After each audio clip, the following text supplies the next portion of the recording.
Hello everyone, I'm Mekkah, and today we're going to be picking apart another Fire Emblem Nintendo Power Guide. This time we're going to be taking a look at the Path of Radiance one, so FE9. This was provided to me by many different people, because it's a guide very fitting for this kind of format. The scans that I'm using are provided by FE9 so thank you. As always, if you have a paperback guide that you would like me to take a look at, go ahead and contact me. Ask me if I have it already, because I would hate to see people go through the trouble of taking pictures of like 12 pages only to find out that I've already gotten that guide like 20,000 times. So for good measure, I have gotten in contact with someone who says they have a Shadow Dragon guide that I'm going to take a look at. They haven't followed through yet though. I've also received images of the FE10 one. Unfortunately, that one is pretty limited. It only has unit blurbs for, well, not the entire cast, I think like half of them, which kind of sucks. So there's plenty of opportunities, although we're pretty much running out of English Fire Emblems, I guess. Oh yeah, one last thing. If you're taking pictures for a guide, try to make sure that it's straight up, so it's not like slanted, and try to make sure there's no big folds in the page, so that it's hard to read or that it's not blurry. That's all I'm asking. I'm not a huge stickler for quality, but it would be nice if it's like properly readable. These scans are pretty good. I actually really like them. So FE9 included this page that doesn't have any unit blurbs, but it has some other interesting parts. The part where it says difficult mode is pretty funny. At least the first sentence is like, since you're up against larger forces, take it slow and steady in difficult mode. This is about chapter 25, so the Joffrey chapter. This guy clearly, whoever wrote this, they never played Maniac mode, because it would be much worse there. My favorite blurb on this page, there's two of them. There's one that says The Dark Knight Returns, nice Batman reference, but as you'll find out, maybe it's not a Batman reference, because he actually says, at the 6th turn, the Dark Knight will enter from the south, not the Black Knight, the Dark Knight. He won't engage you in a fight if you keep your distance, instead he'll merely observe your actions. However, if you're within his range, he will strike. If you're daring, you can order Ike to approach his father's murderer. You can gain EX from a quick skirmish against a foul general, but it might not be worth risking your life. First off, EX is what they mean by EXP, but it's really weird. I keep reading it like Pokemon EX or ex-girlfriends or something. It's really strange. Also, this is terrible, terrible advice. I know they say it might not be worth it, but it should really say never do this. It's an awful idea, because the Black Knight always has a chance to do massive damage with Luna, maybe even kill you. And also you can't damage him because he has the armor blessing, and you don't have the Ragnarok at this point to counteract it, so the most you're gonna get is like 1 experience point. So why do this? Why is this? Why? And then the other blurb is like, protect Joffrey and co. Joffrey and his Crimean soldiers will keep busy warding off attacks from the enemy for a while, but eventually things will calm down and you'll be able to approach him safely. Send Lucia to his position to trigger a conversation. Be sure to heal any of Joffrey's men if they are in danger of dying. You'll earn bonus EX for keeping them alive. You don't get bonus experience for Joffrey's troops, you just get like a turn bonus and clear bonus. I don't remember what else, but it's definitely not Joffrey's troops. So straight up lie by a guide right off the bat, and we're not even into unit analysis. What the frickin' hell.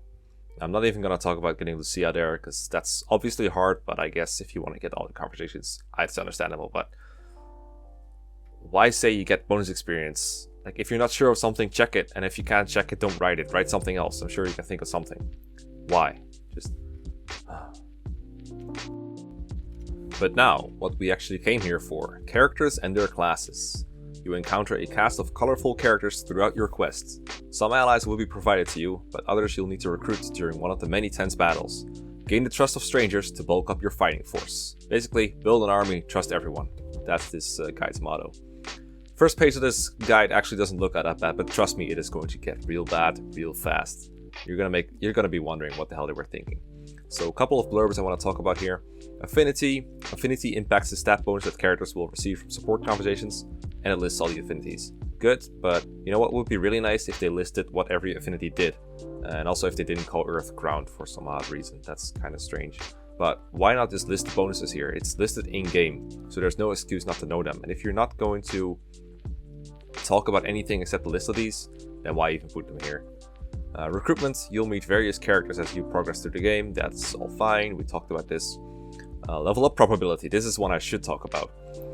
Next to each statistic is a letter that denotes the character's likelihood of increasing the stat every time he gains a level. An E rating indicates a high probability, and a D rating means a low probability. Okay, so there's no E, so I guess it's not like weapon ranks. Only A to D. Maybe it's because Path of Radiance has really high growth rates. I don't know. I could swear there was an E rating in Sacred Stones, but maybe not. So I cross-checked these across the guide, just like in FE8, because in FE8, that guide, they were very inconsistent. There was like a 45% strength growth. I think it was like Nami and Gilliam. And they were, you know, they have the same strength growth, but it got a higher rating on one of the characters instead of the other. And it turned out there was lots of inconsistencies like that throughout the whole thing. So a 45% strength growth might get a B in one character and a C in another. It's really strange. For this guide, I haven't found any such inconsistencies. So I won't be picking on these too hard unless they talk about it in the blurb. I will say for the FE8 one, a lot of people commented the idea that they were actually meant to compare a character's growths to other growths of the same character, so they were like internally comparing. It's like relative growth. So if someone has like a 30% strength growth but a 60% speed growth, then their speed growth is good compared to their strength growth, and that's what they wanted to show. I find that really useless and a really bad excuse to have such an inconsistent rating. And if you have a blurb explaining level up probability next to it, I should be able to assume if I get a B rating for something and another character also has a B rating, I should be assuming that they should be like roughly equivalent. They can be a little different, of course, because they're not numbers. You know, there's a little bit of variance. B might cover everything between 60 and 45 or something, but at least it should be consistent across characters. I don't have any use for a rating that compares the characters' growths to themselves. That's just kind of strange, but in this guide it's not so bad. And then we have the color coding box. Characters who are presented in a blue box are basic class units when you meet them. You can level them up to master class with efforts. And the red one is like you'll meet a few master class characters in your travels. You can increase their level, but they will top out at level 20. So basically they're saying blue is unpromoted and red is either pre-promoted or units that cannot level beyond 20 but they don't have like an unpromoted equivalent, such as Laguz or maybe even Soth. So keep that in mind, and if you look at the first page it looks pretty appropriate, but trust me, it's going to get real bad. Alright, let's get into this one. Ike. Ike, son of Grail, is the story's hero. You command him from the start and must build him up to be a great battler for the final showdown against Ashnard. He is a balanced character across the board and an effective fighter in direct confrontations. Keep him from perishing, but do not coddle him. I actually like this overall. Usually I'm not a fan of raising characters just for the sake of the final battle, but in the case of Ashnard it's very understandable since he can be very tough to kill if you don't have a very strong Ike, so it's a good advice to raise him. It's pretty good advice for beginners to begin with, I think. So not too bad. He is balanced growth rates wise, so I can't really fault him for saying balanced here, even though I would love to. And then saying keeping from perishing but do not coddle him seems a little weird. It's like saying you shouldn't be feeding him skills, or like, I don't know, like, I guess it basically means maybe protect him but don't stop him from fighting. Maybe that's what it means, which is also a good idea. So I like this one. Titania, and note Titania is in a red box, which means she is a pre-promote, or I should say master class. I don't know why they keep inventing terms for everything that already has a good term, but whatever. So Titania is one of the powerhouse mercenaries. This is a good start. Remember the last guide, the Seth one? That said Seth was a good unit. The one before that with FE7 said Marcus was really good, so I have high hopes here. So she proves an integral member of your party from the start, as she can take down almost any opponent within one turn. Keep her fighting on the front line whenever possible. When she's equipped with a hand axe, she can attack and retaliate against almost any foe. Great entry, I love it. It's like, hey, just use Titania whenever you want, don't worry about XP stealing or everything. It's good, like, no sarcasm here, this is a good guide, I like it. Titania is good, use her all the time. Use a hand axe to kill everything. Good. Oscar. Your Lance Knight Oscar is somewhat of a weakling off the bat, but like other mounted units, he quickly comes into his own, especially after changing classes. You can navigate the battlefield quickly, and his skill with a lance comes in handy when defending patches of turf. Other than the creative and weird wording at the end, a fine entry. It's easy to forget that Oscar is a little weak at the start of the game. Don't get me wrong, he's good, but he's not a super powerhouse, so I can't really blame them for this description. This is pretty good. So far the first page, nice, good, could be written by me. Boyd. Boyd is healthy, strong and skillful, but easily damaged. He can put the hurt on a variety of enemies, but he's susceptible to magic. Equip him with a throwable hand axe and use him as a ranged combatant when you can. He'll gain EX girlfriends fairly quickly without sustaining heavy injuries. This one is good too. I like how they phrase that Boyd has like high HP, but it goes down quickly because his defense is kind of low. Not a fan of always equipping with a hand axe like they're kind of suggesting. It's good in the mid to late game when Boyd can hold his own. but early game it actually really hampers his attack speed, as well as his accuracy. He's pretty bad with a hand axe early on, so you shouldn't be using it unless like an emergency. But even in those cases, he might miss. So, not a big fan of using the hand axe on Boyd early on. But they didn't really say that. They just say use it whenever you can. So, not too bad. Good. Reese. I've been told you pronounce it as Reese. I know I said Riz during the Let's Play with Mangs. I'm just so used to saying Riz because of the Shadow Dragon dude. So, you have to forgive me, but now I'll use Reese. You'll have to babysit Reese throughout much of your journey. He's weak and he can't be left unguarded, but his skills as a healer are undoubtedly crucial to your success. Use him to mend a fellow party member's wounds and level him up with each fight. Alright, that's pretty fine too. I don't know what's wrong with this guide anymore. You heal with him. I will say it's not like crucial that you use him in the long term, but in the short term it's definitely nice to have Reese's healing instead of just vulneraries and healing hedges. So yeah, good. Shinon. You'll encounter the sniper Shinon early on, then part ways for a while. He'll resurface in chapter 18, though his level will be the same as it was the last time you fought with him. Then again, it does list his join chapters as 3 and 13, both as level 1 sniper, so either one of these is wrong. He's good to have in a fight, but he doesn't fare well against direct attacks. I like this actually, it's pretty good. It doesn't really mention how awful he is when he rejoins, but it kind of implies it, so that's fine. And it managed to find a spoiler-free way to do it too. Gatri. Gatri, like Titania, is one of your most powerful and reliable troops. From the time you first employ him in chapter 3, he will consistently prove his worth on the front line. Send him ahead to eliminate powerful opponents or block a choke point with his massive presence. No matter how you use him, he'll put enemies 6 feet under. That's dark. I don't mind this actually. I mean, it's clearly based most of Gatri's early game presence. He's definitely bigger there than later on, where most of units are durable enough to last without the help of him, and his movement is pretty bad, which I didn't mention unfortunately. But everything else is fairly okay. I don't mind this. He is out of there for a little bit, which they mentioned for Shinon, but not for him. But then again, your Gatri-less period is a lot less long than your Shinon-less period, so I can't really find too much of a fault for this. I'm not going to nitpick this apart. I'm going to be fair to this guide, alright? I'm not going to pick every flaw to death. You can't really expect these to give, like, Mekkah level ratings, right? I know this sounds arrogant, but obviously this was written, like, way back when there were, like, no guides. Soren. Soren's a surly chap, but he's a favorable ally despite his sour tone. Though he starts out as a weak spellcaster in chapter 4, don't let this dissuade you from using him in battle. He will become more powerful with each level he gains. Keep a mounted unit close to him. When you send him into combat, you'll want to rescue him after his turn. So if you have to do this after every time Soren attacks, I think your positioning is just bad. Later on, this guide shows understanding that you can actually put some units on the front line and some units on the back, and that way you can protect your backline units. Does this for like Rolf and Elena, I think. So I don't know why they instead with Soren recommend that you rescue him. It's not like he's that much frailer than the other units. He actually has a good support with Ike, where he builds up a lot of Avoid because of the Earth affinity of Ike and his own Dark affinity. So Soren, I would actually say, is less fragile than a lot of fragile units. So, I don't know. I don't think you should be telling people to rescue him all the freaking time. That's not how you want to use him. That's a pretty big waste of your turns. Besides that, fair enough.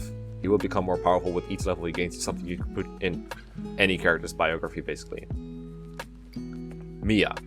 Myrmidon Mia crosses your path in the 7th chapter. She's fast, strong, and deadly. I would disagree. Though you'll have to bring her up to speed before you put her on the front lines. She always attacks first and has a high chance of landing a critical hit against a foe. The last line is fine. She always attacks first, refers to advantage. And her high chance of critical hit refers to her Swordmaster period. It doesn't really apply to Myrmidon, besides her slightly higher skill, but whatever, give it a pass. But she's not strong. Her strength is one of the worst in the game, actually. I would also not call her deadly, unless everyone in this game is deadly. I think this is pretty borderline misleading. She's not that strong. The person playing and writing this probably got like a really RNG blessed Mia, or just really liked her. And also bringing her up to speed before you put her on the front lines, I don't know what that's supposed to mean. She already doubles, so clearly speed is not an issue, and she doesn't gain much strength when leveling up, so yeah, not a big fan of this. Also, I would like to note that Mia is apparently a pre-promoted Myrmidon because she is in a red box, and the same goes for Ileana, who is a pre-promoted mage, even though Soren was not a pre-promoted mage. How did they determine where to put the red box again? Liliana. Elena, she's a useful mage, but Elena should be left alone, nor should she be fighting ahead of your powerful units. Keep her to the rear of your posse. Posse? I never know how to pronounce this word. And utilize her indirect fire abilities. Why are you pre-promote? You're not a pre-promote. You're a mage. Other than that, fine entry, but why are you red? Marcia, the pre-promoted Pegasus Knight. You cross paths with Marcia, a Pegasus Knight in Chapter 9.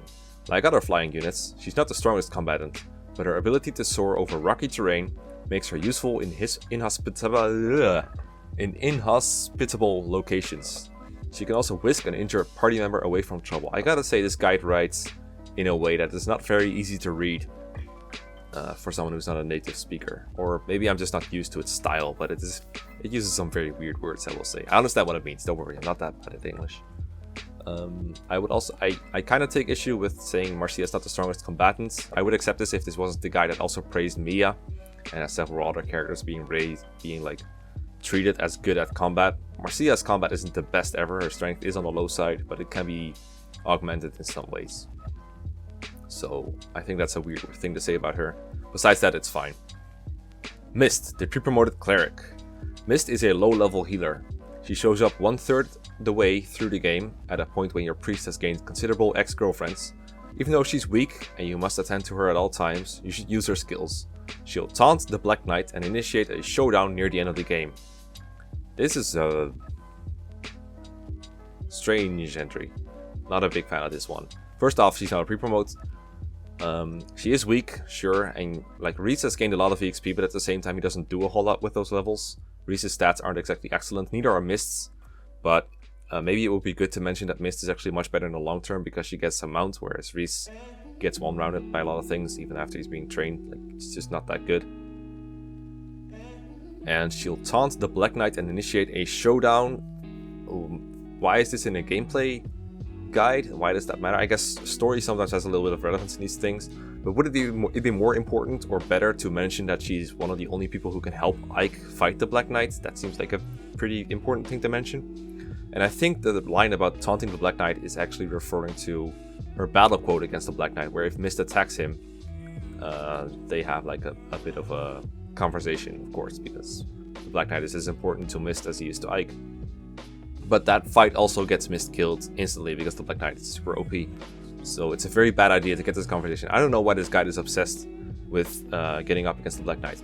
Come to think of it, why is he now the Black Knight? Is he no longer the Dark Knight? Did he change identities? Are they now did they since writing this find out that they can actually write black and not get sued or something? I don't know. Rolf, who by the way is not pre-promoted, he is an unpromoted archer. Rolf joins Grill's mercenaries as a weak archer, but his skill with a bow can eclipse that of Shinon's if given the chance. Like other ranged units, he's best positioned behind strong allies, especially when defending prime real estate. I didn't know this was an estate war. I guess it's referring to like important terrain parts or something, but defending prime real estate. What is up with the phrasing in this guide? I will say Rolf does definitely surpass Shinon if trained, but it's not really worth much because Shinon himself is such a bad unit late in the game, and so is Rolf. At least early on, it's just such a pain in the butt to train. But I get where they come from. They didn't want to say Rolf is super bad, but if you look at the growth ratings they gave him, there's not a single A on there. It's just B's and C's all around. So really, I don't know. They could have just said he's got some major work to do. I'm not a big fan of this entry, but I don't really hate it that much either. Just defending prime real estate. What? Leth. Note that Leth is listed as a pre-promote, which I'm actually fine with as a, or I should say, masterclass. Leth cannot promote, and if she levels to 20, she can't grow anymore. So by that measuring, she is a pre-promote, so totally fine. Leth, like her Laguz compatriot Mordecai, is a member of the Beast tribe. She's not as tough as he is, but she's still an asset in a fight. Keep her safe while she's in human form, and put her to work when she's changed into a wildcat. Okay, that's, yeah, I don't mind this too much. She is good. I would mention that she transforms instantly, but, you know, you can't really blame them for not mentioning something, because, I don't know, they just don't want to mention everything ever, but it seems alright. Mordecai, and I would like to note here that first off, Mordecai is apparently unpromoted, which means, apparently, and I missed this when I played Path of Radiance myself, and so did Mangs, when you get Mordecai to level 20 and you level him up again, he promotes it to something else. I don't know into what, but apparently he promotes because he's an unpromoted unit. Mordecai isn't what you would call an eloquent speaker, neither am I, but his skills in combat speaks for himself. Or for him. See? I told you, I'm not eloquent. He's sensitive to the Laguz Bjork tension, but is more than willing to give Ike the benefit of the doubt. While he's in tiger form, he's a well-oiled killing machine. I don't really get why they have to elaborate so much on story elements, but whatever, fine entry other than that. I would have highlighted the difference between Leth and Mordecai's transform gauge, but whatever. Alright, new page. Folk. You can recruit Folk at the start of chapter 10. His skills as a lockpick will prove handy in many situations. Grow his axe over time and utilize his steal skill to nab items from your enemies. I actually looked this up. Lockpick is not supposed to be the name of a person who picks locks, but it's just the tool they use, just like in the farming games where you actually have the lockpick item. So that's interestingly written. I also like grow his axe over time. But besides the, I guess we'll call it creative wordings, this is fine. He's also listed correctly as an unpromoted unit. Kieran. Kieran is one of the captives you can bust out of jail in chapter 10. He's handy with an axe, so make an effort to rescue him along with his comrades. This reads very much like an entry of someone who has never used Kieran and never tried out how good he is or looked up his average stats or anything. I mean, I think this was written back when there was no real such thing, or not commonly known, but still, like, it doesn't say anything about Kieran other than like stuff about his joining situation, so clearly not written by someone who knows what they're doing. Braum, same thing. Braum is another prisoner you'll encounter in chapter 10. He'll gain HP and hone his skill and defense stat as you level him up, so he'll make a good guardian for weaker units. Okay, again, this guy just looked up his stats, looked up his recruitment, and that's really all they know about Braum. Nephany, who again is a pre-promote or masterclass. Nephany can advance her HP, skill, and speed stats faster than others. She becomes a powerful halberdier after changing classes. Huh? I thought she was in her masterclass. What is it? As such, she's good to have up front when the action heats up. How about you take care of her low defense though, because she's kind of fragile when she first joins. And sure, her HP growth might be good, it's only a B, but still.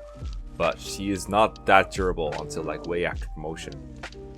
Like goddamn, I wouldn't want Nephany on the front line over someone like Kieran. Also, she's not pre-promoted, what the hell? Zyhark. Zyhark will make your acquaintance during chapter 11. This Myrmidon's defense is slow to increase, so you want to raise his speed to compensate. This really reads like it's like Pokemon and you're like EV training your Pokemon, so you'll like, okay, I'll just focus on my Groudon's speed to compensate for his low special defense or something, but really Fire Emblem units just grow the same, roughly the same, every time, so that it's weird wording. I know what they mean, they just want him to be a dodge tank instead of an actual tank, but this is not how it would word it. Whatever. He's an admirable swashbuckler, so send him into the fray, alright? He is reliable, even though his defense is lower than Nephany. Sure. Whatever. Soth. Like Folk, Soth's usefulness is his ability to separate items of worth from their owner. He starts out weak, so you have to protect him and bring him up to speed before he can really shine. This is an example of a unit you would never want to bring up to speed. You just use this guy to steal stuff and that's it, because he can't promote. They didn't note this, but he can't promote in this game, so there's no point in raising him.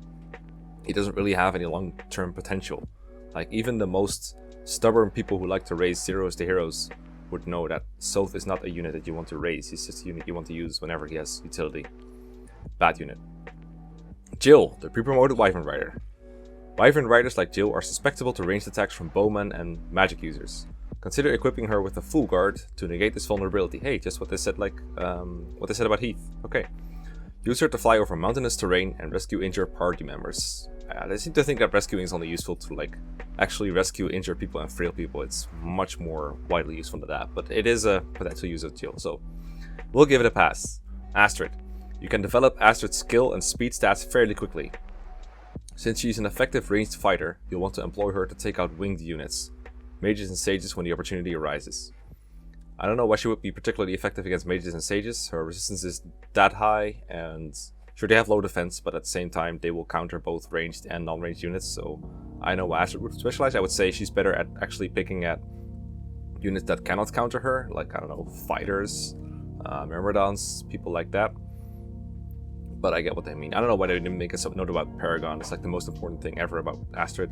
They say that you can raise her skill and speed stats quickly, but that could just have to do with the fact that she's unleveled and has high growth in those areas. Really bad bases though. Confusing. Also pre-promoted. A pre-promoted level 1 Bow Knight. Right, if there's one thing that Astrid is not, it's pre-promoted. Alright, back to unpromoted units now. Makalov. He can easily close the gap between you and your enemies. I guess this refers to his movement. And he's got plenty of HP to spare. As he gains EXP, he'll increase his HP even more, along with his speed. Mucky terrain is the only thing that can slow him down, or the fact that he doesn't start off really all that good. But like this entry, I can't really fault it for anything because it doesn't really say anything.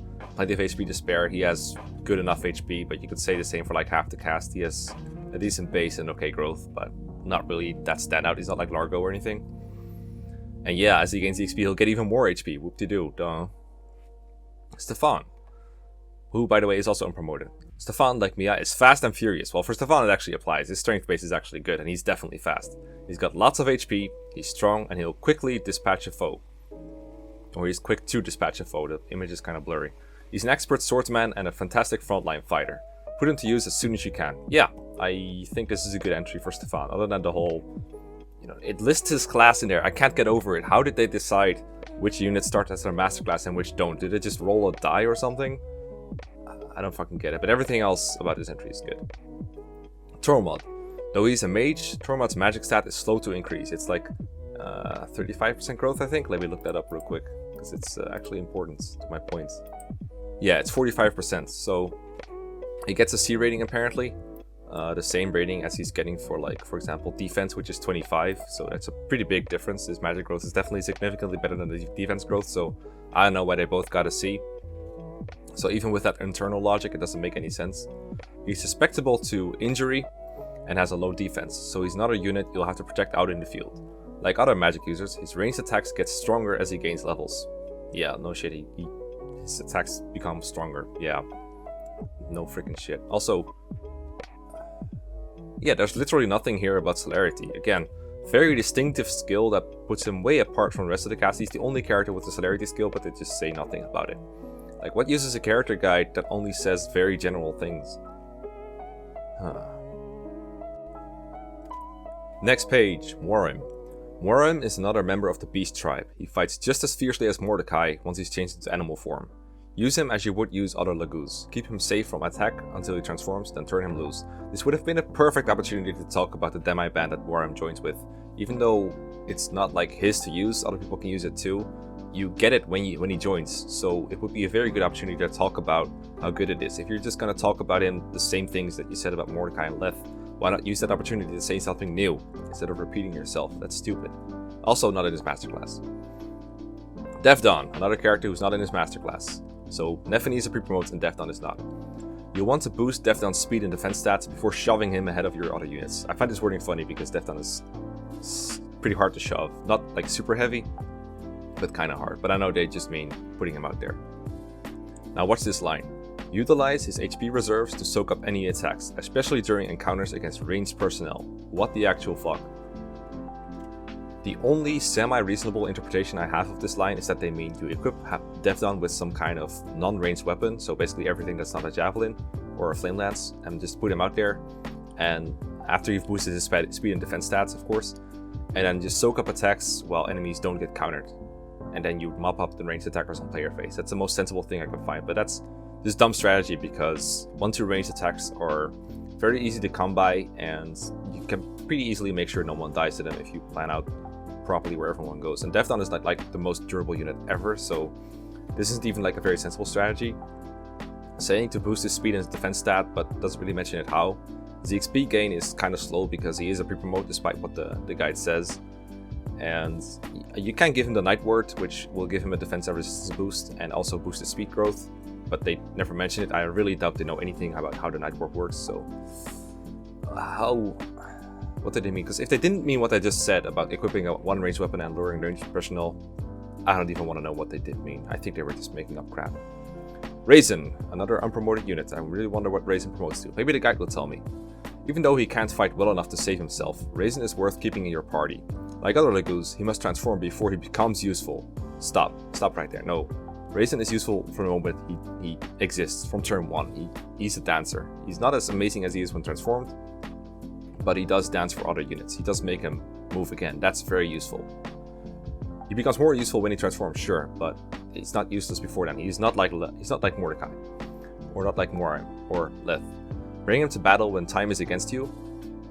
So not like so if time is in favor of you, don't bring him. And utilize his song skill to give adjacent teammates another turn. Great. You know what actually would have been a good idea to talk about when you're reviewing this character is talking about the difference between untransformed and transformed Raisin. Let me do it for them. Untransformed Raisin revitalizes one other unit. Transformed Raisin revitalizes 4 other units and also gets more mobility. Why not mention that? It's just like they just spent like 3 lines talking about Raisin but not really talking about the most important aspects of him. What a freaking worthless guy. Oki. You can put Oki to work as soon as you meet him. You actually can't because he's untransformed, so you have to give him a Legoose Stone in order to do that. I get they probably mean that he has good bases, but he also doesn't have that. His bases are pretty trash, so I'm just giving him the benefit of the doubt that they meant something else. He'll gain HP faster than any other stat. This is true, his HP growth is like over 100%. With strength, skill, and speed close behind. No, those growths are a lot worse. In fact, I already have the growth space open anyway, so he has 140 HP growth, but then everything else is like at least twice as low. Like strength is 60%, skill 65, speed is 60, so bullshit, they're not close behind by any means, by any measure. His vigilance skill increases his evasiveness by 20%. Like other flying units, he's great for navigating hostile terrain. This is fine, but the first 2 sentences were absolute trash and not worth listening to. Jhin. Jhin is not a pivotal ally, a member of the bird tribe. He comes equipped with ample HP and is a well-balanced fighter. I hate that phrase now. Steer him clear of archers and sages casting wind magic. You know who? This guy is actually useful as soon as you get him because he insta-transforms. Would have been cool to mention that. But yeah, ample HP, bad against bows and stuff that makes flyers cry. Fine, I won't nitpick the rest. Tanith. Hey, actually in the masterclass. I like it. Tanith is an effective aerial unit. Note that this is the only thing this whole entry says about Tanith's combat or her own utility. Everything else is about reinforce. A reinforce skill lets you call in additional units twice per map. Use the extra help as decoys to draw attention away from your weak units. This is a good use of reinforce, I don't mind this, but did you really not have time to spend time on Tanith's amazing bases, her high weapon ranks, A in swords, B in lances, 24 base speed, her ability to move over mountainous terrain to rescue injured allies, her high resistance, just her good bases in general. All this would have been so good to mention, and they only gave her 2 lines to talk about, and they like 2 lines and then 1.5 line more than that is spent talking about reinforce. Fuck, man. Khalil, also in our masterclass. Khalil can wield fire, lightning, and wind magic well. I guess by lightning they mean thunder magic, which kind of looks like lightning. So I can forgive the error, but it is easy to get confused because of light magic and the fact that the light tome is called lightning in some other games. Her HP will progress ahead of her other stats, which all have an equal chance of developing over time. No, they don't. So I see that they are all rated like C, like HP is B and everything else is C, like literally everything else. Now let me read out her growth rates, okay, so you can hear how similar they are. So HP is a B at 50%. Strength is 25, magic is 45, skill is 45, speed is 45, luck is 30, defense is 30, and resistance is 35. So they're not the same. They're like similar, but they're not equal. So I know it sounds nitpicky. I know it sounds like I'm really trying to like find errors here. But if you're going to say equal, I'm going to assume you mean equal. Like, you're writing a guide. You're the one who should be professional about this kind of stuff. Harness her long distance attacks as soon as she joins your party in chapter 20. Fine, whatever. She is good at using long range magic actually. That's one of her specialties, so I don't mind that. They didn't say anything about her using knives instead of staves, but I guess they ran out of space because they were talking too much about her freaking growth rates, which don't even matter all that much. But if you're going to talk about them, at least make sure your information is accurate. Like, what the actual fuck? Okay, back to unpromoted units. Toronio. One look at Toronio's stats is all it takes to understand his potential. Let me look at his stats. 22 strength, yeah. 13 speed, 22 defense, yeah, okay. He comes to your 8 loaded to the gills with HP. He can develop his HP, strength, skill, and defense quickly. I guess so. I mean, as quickly as a level 14 general can anyway. His HP gain must be trash. His resolve skill increases his strength, skill, and speed 1.5 times. This makes it look as if resolve is just a flat out boost to his stats, which would be incredible, but it only works when he's, I think, below half HP. So a little bit misleading. I know it doesn't necessarily say that it is that way, but it kind of suggests it. So guys just need to be more careful with your wording, basically. You can't just half-ass it like this. It looks weird. Ranulph, also an unpromoted unit. Ranulph is no different than other Lagoos. In bipedal form, he's a liability and should be kept away from the action. After his transform gauge fills, let him sprint ahead to shred your enemies to pieces. Ranulph is actually not that good at shredding enemy to pieces when he joins. I don't think not even in hard mode, because he doesn't 2 KO most things. He doesn't counter range and he untransforms pretty quickly if he just faces a bunch of enemies every turn. So this is a bad way of using Ranulph.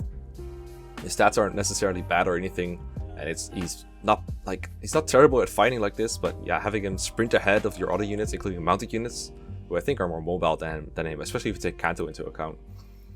No, not a good plan. This page has overall just been horrible. Like, I think I've found something really bad to pick at every single entry so far. Har. Har is a powerful Wyvern Lord. Powerful, though he's a bit slow. He has equal probability of gaining HP, strength, and skill with each level progression. Again, let me check that, because this is even more like, they could have said roughly equal or good growth in these areas, which they've done in several times, but they made a point of saying he has equal probability. Well, let me see. HP, strength, and skill. Let me see how accurate it is. Let's see. HP 65, strength 60, skill 60. So more equal, I guess, more or less equal. But I don't know why.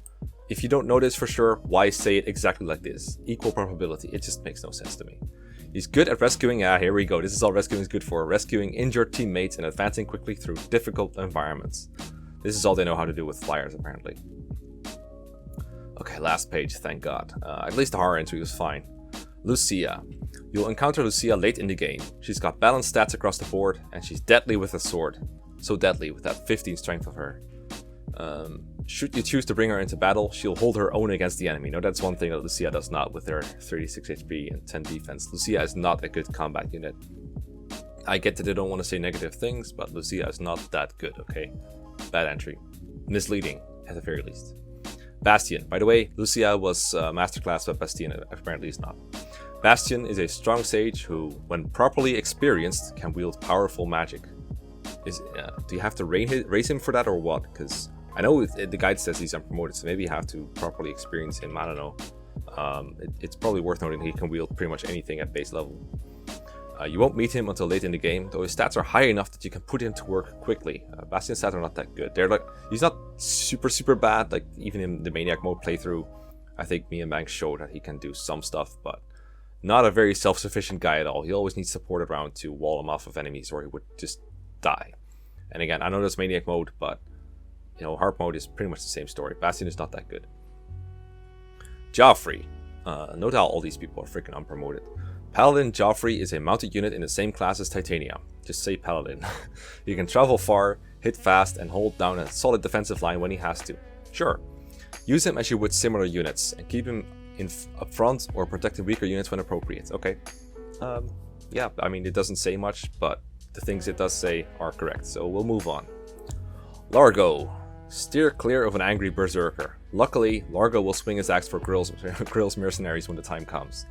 Although he's a bear in most stat categories, so that's bad news for Largo, because that means Defton can take him on. Actually, that's Dentat, so Largo has nothing to fear. He has low defense and magic ratings, so keep him away from sage attacks. I think they meant to say resistance instead of magic. That will make a lot more sense.